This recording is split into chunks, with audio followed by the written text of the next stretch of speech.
This is Democracy Now!, democracynow.org, The War and Peace Report. I'm Amy Goodman. The environmental human rights lawyer, Stephen Donziger, is reporting to jail today after a federal appellate court rejected his request for bail pending his appeal. Earlier this month, Steve Donziger was sentenced to 6 months in prison for contempt of court, a misdemeanor.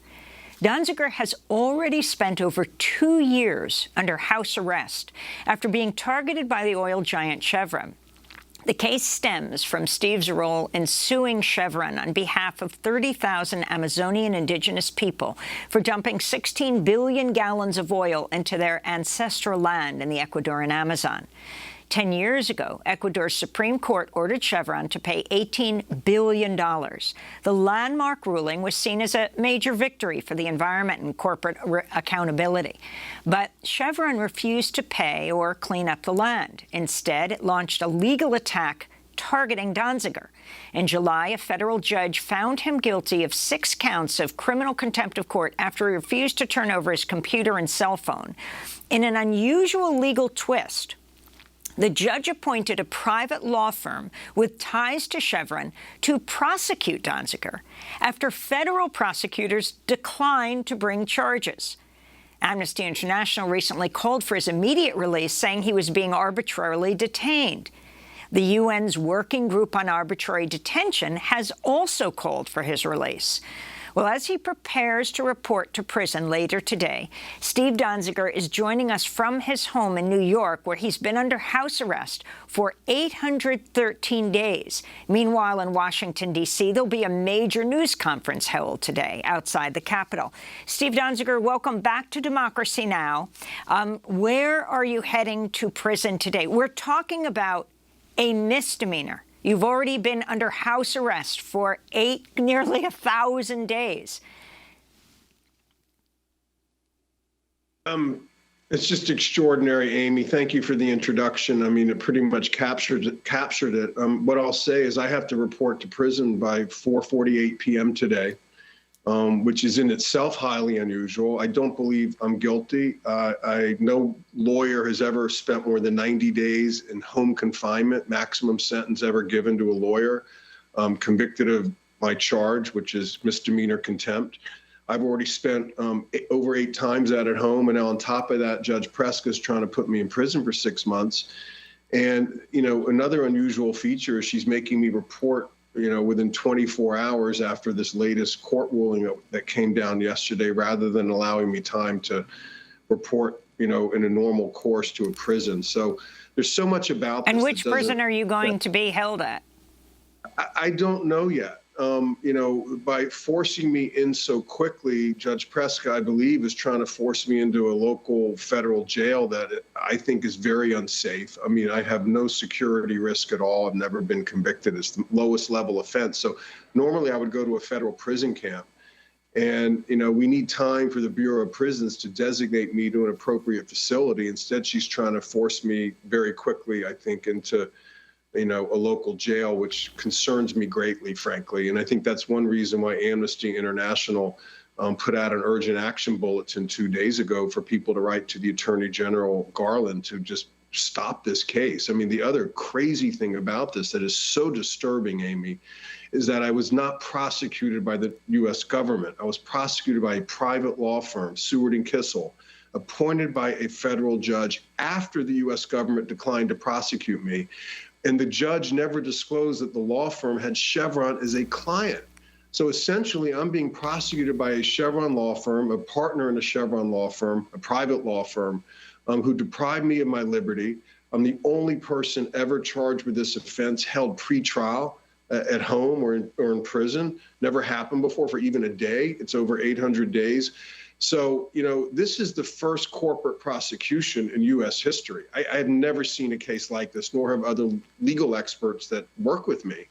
And, we just think, to restore the rule of law as regards Steve Donziger and the people of Ecuador, this case has to be stopped and taken over by the Department of Justice. I mean, they could do what they want with it. I mean, if they want to prosecute me, but I need to be prosecuted by a neutral prosecutor, not by Chevron.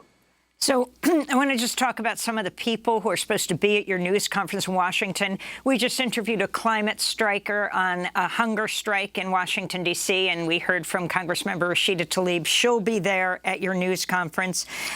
Also, you have Chuy Garcia, Congressmember Jesus Chuy Garcia from Chicago, Congressmember Jim McGovern of Massachusetts, as well as a number of people from Amnesty International, Law Students for Climate Accountability. Talk about the significance. I mean, you have so many supporters at this point at high levels. Yet talk about what's at stake, what it is you exposed in Ecuador.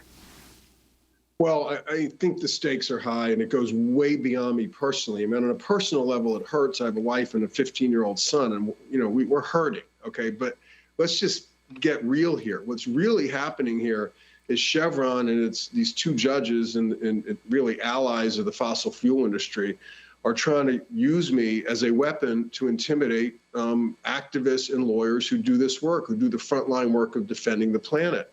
What's at stake, really, I mean, not only my freedom, what's at stake is the ability to advocate for human rights in our society. I mean, the things I was charged with were I was a lawyer litigating various court orders, for years, ethically. I'm proud of my work. And this judge just went after me. I'm the only lawyer ever in U.S. history to be charged with criminal contempt of court for challenging a civil discovery order on appeal. That's essentially what happened.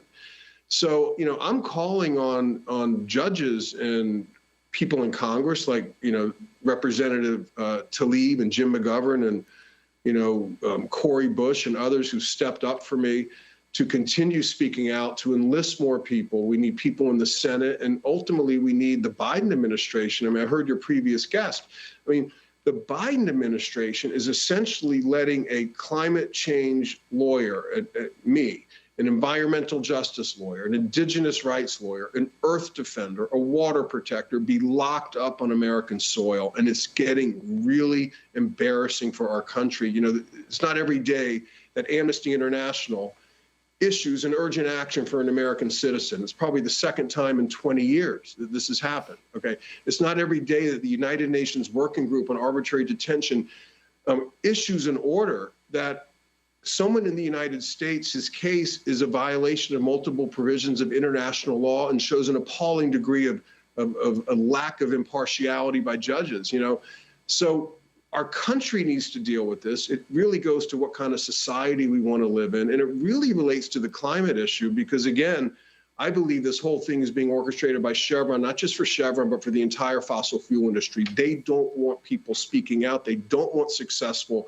litigation to hold them to account for their pollution in ways that will help save the planet. And I think ultimately that's what this is about, and people need to pay serious attention to what's happening. Stephen Donziger, you have called the devastation in Ecuador the Amazon Chernobyl. Explain why. Explain the original lawsuit that resulted in an $18 billion judgment against Chevron.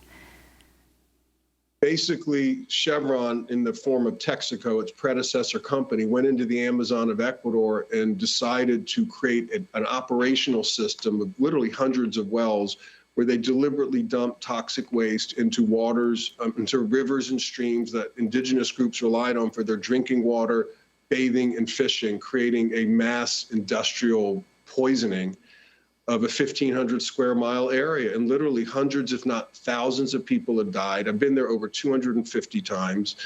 The affected communities went to court.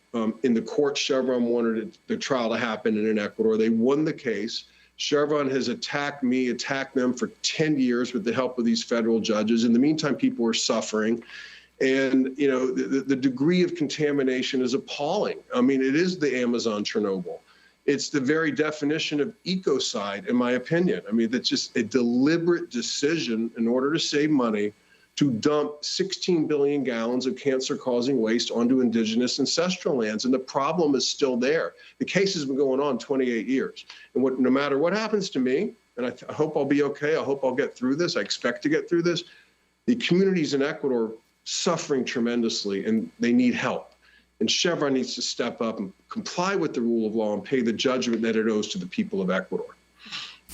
Well, I want to thank you so much for being with us. Clearly, the fight against oil extraction in the Amazon continues. A lawsuit was filed just last week. Again, you tweeted yesterday around breaking news. You tweeted after, just to give people a sense, after 100 pages of legal briefing, the appellate court today denied my release in 10 words. This is not due process of law, nor is it justice. In these last 30 seconds, is it definite you will be jailed tonight? Nothing's ever definite. We are going to make one final attempt to go back to my trial judge and ask for more time so I can get properly designated to an appropriate federal prison. I don't know if she'll grant it. We're going to do that shortly.